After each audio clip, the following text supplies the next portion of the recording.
Racing to the 2025 Kentucky Derby, and let's get an update. Let's take a look at the latest news on the Kentucky Derby Trail. We're going to start off with a projected look at some of the final fields in that final round of prep races. Of course, we're down to 10 prep races on the Kentucky Derby Trail. The Tampa Bay Derby will be later on this week. Then next week, we go to a new race in the series, the Virginia Derby, before we head into the final round of 100-point preps. But an updated adjustment on a Beyer speed figure over the weekend. Initially, Sovereignty got a 98 Beyer speed figure. That has now been adjusted to a 95, and it's based on the new run-up for the mile and a 16th and mile and an 1/8 races at Gulfstream Park. And the adjusted speed figures are Sovereignty with a 95. It previously was a 98, and then a 91 for the runner-up River Thames. So River Thames with also a 95 in that runner-up, and then a 91 for Neoquos. So we'll find out more. Again, this is a new distance, the same distance, but they added a farther run-up. So Sovereignty with a 95, of course, Journalism with a 108 Beyer. Now, Flood Zone, let's take a look at his next race. Of course, he won the Gotham. Looks like his couple of options for trainer Brad Cox. Most likely it could be the Wood Memorial, but the Florida Derby is also on tap. There's a small chance he opts for the Bluegrass for Flood Zone, who's ran 3 races and won 2 of them. Now, Cole Battle, 4 straight stakes wins. He won the last time out in the Rebel Stakes. Looks like he could stay at Oaklawn. It's either going to be the Arkansas Derby or he's going to train up to the Kentucky Derby. Of course, Cole Battle won that Smarty Jones, skipped the Southwest, had a nice pattern going to win that Rebel Stakes. Now, Sovereignty, it looks like he's going to stay right there in sunny Florida. He won the Fountain of Youth off the layoff. He's now won back-to-back stakes races. He won the Street Sense Stakes. Then he won the Fountain of Youth. It looks like Bill Mott is going to stay right there. Most likely Florida Derby for Sovereignty. He'll get a couple of the same horses and Neoquos and maybe River Thames, but you've got horses like Tappan Street and also possibility of Grande, a recent allowance winner, heading to that Florida Derby. Now, Good Cheer, she's a filly. She's on the Oaks Trail. Looks like she's going to stay right there in Louisiana for the Louisiana Oaks, the Fairgrounds Oaks. And, of course, she won the Rachel Alexandra. She right now is most likely the favorite, along with Mohima and Quiet Side, for the Kentucky Oaks in 2025. Now, Statesman, a recent allowance winner. He won his most recent race at Tampa Bay. Looks like he could be considering the Wood Memorial or the possibility of the Louisiana Derby, but the Wood Memorial, the most likely first option for Statesman, who's won a maiden race and an allowance race at Tampa Bay in his last 2 starts. Now, Citizen Bull, the Breeders' Cup juvenile winner, the juvenile champion, he won the Robert Lewis in his first start of 2025. He is going to be pointing for the Santa Anita Derby for trainer Bob Baffert. Of course, he skipped the most recent race out west. He did not run in the San Felipe.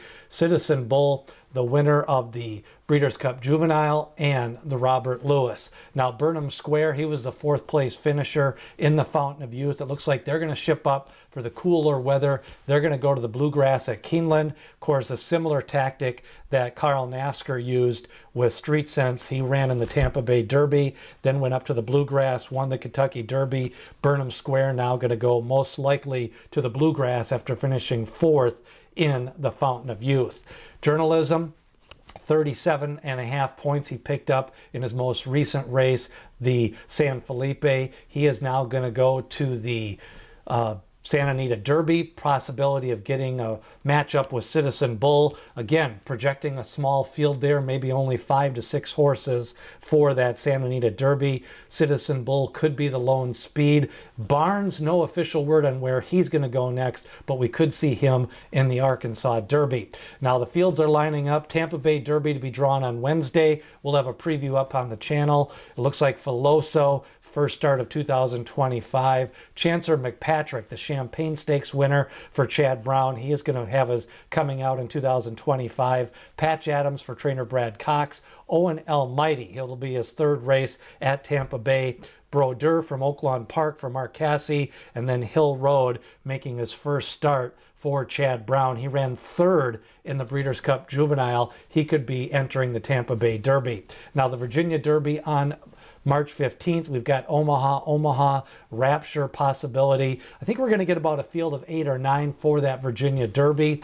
Meanwhile, the Louisiana Derby, we're looking at Built, who's ran in the Gun Runner Stakes. He won that one. Last race out, he ran third to the winner, Magnitude, but Magnitude injured and off the trail.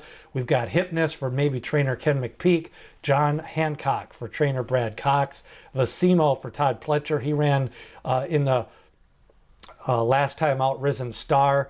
Caldera for the coach, D. Wayne Lucas, and Chunk of Gold, a second place finisher of the Risen Star, possibility of going to the Louisiana Derby. The Bluegrass Stakes, we could see East Avenue. That could be his next start, along with Burnham Square.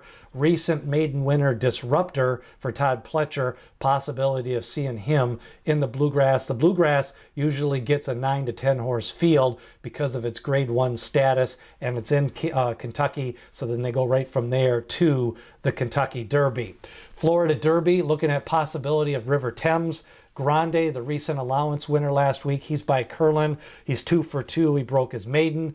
Then he won an allowance race. Sovereignty, Godolphin Blue, and then Tappan Street, who ran second in the Holy Bull. He skipped the most recent race. He's been training down in Florida. We could see him in the Florida Derby next for trainer Brad Cox. Now, the Jeff Ruby Stakes, the synthetic, always a good prep for the Derby. California Burrito, we've got Curvino, Charlie's to Blame, and then Poster. It looks like that's where they're going to point for Poster. He most recently ran third in the Sam F. Davis. Of course, Poster, the Remsen Stakes winner last year. So those are some of the races. The Kentucky Derby leaderboard, Coal Battle, 70 points. Citizen Bull was 60. Sovereignty was 60. And then Flood Zone with 50. Those are the top 5 as we get ready for the final round of preps coming up soon. Tampa Bay Derby coming up this week. Of course, the points races continue with the Virginia Derby and the Virginia Oaks. Then the Jeff Ruby on March 22nd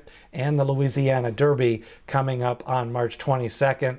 Then we go into the 100-point races. We've got Florida Derby on March 29th, Bluegrass, Santa Anita Derby, and the Wood Memorial, all to come in that final round of prep races. Now, free racing picks for the Tampa Bay Derby, that'll be coming out on Saturday, top 3 picks, and you can sign up below in the description. We'll also have picks for the Florida Derby, the Kentucky Derby, and other big racing days this summer. Sign up once and you're good for the rest of the year. The Triple Crown Prospectus, every Monday through the Belmont Stakes. We write about the 3-year-olds. You can sign up below in the description. Over 500 readers every Monday of the Triple Crown Prospectus. What did you think of the Beyer Speed Figures? Journalism a 108, 95 for Sovereignty. Share, like, and subscribe. Support the channel as we get ready for more Kentucky Derby preps. Remember, D. Wayne Lucas always says, people have opinions, horses have the facts.